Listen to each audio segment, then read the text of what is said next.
You're watching 13 on your side.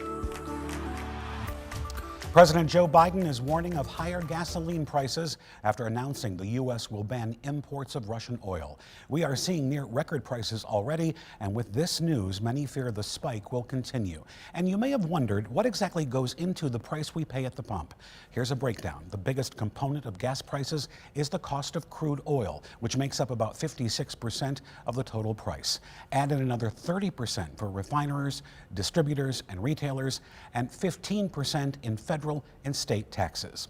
Governor Gretchen Whitmer and 5 other governors are hoping to reduce that last part, calling on Congress to suspend the federal gas tax for at least the rest of the year. 13 on your side's Nate Belt joins us now with a look at what that means for your pocketbook. And Nate, the experts you spoke with say not so fast.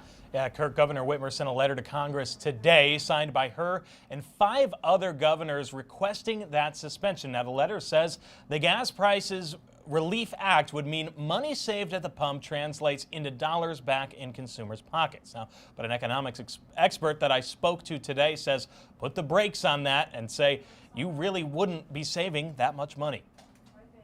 Every gallon that you buy, 18.4 cents of it is going to the federal government. So with the spike in gas prices, the national average is up 58 cents a gallon from a week ago. Grand Valley State's Paul Isley says the price an average family spends per week on gas has gone up by $18. How much would a suspension of the federal tax actually save?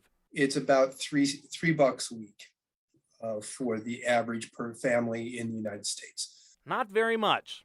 For anybody who has the money to be driving a car, which is not a cheap thing to do to begin with, $3 is not a big sum of money. But let's say the suspension does happen. Each year, Isley says the federal gas tax collects about $25 billion. That money goes straight into the Highway Trust Fund and would disappear. Unfortunately, that's necessary funds right now for improving infrastructure. But the governors say the Gas Prices Relief Act will account for that loss in revenue. The letter says the bill would authorize the U.S. Department of Treasury to use general fund dollars to replace that lost tax. And while Isley agrees the money is there if needed, there's plenty of money in the discretionary side of the budget. He says it could cause trouble elsewhere. But it would be a zero-sum game, meaning to put money here means we're taking it away from something else. And that something else might be something we also really need.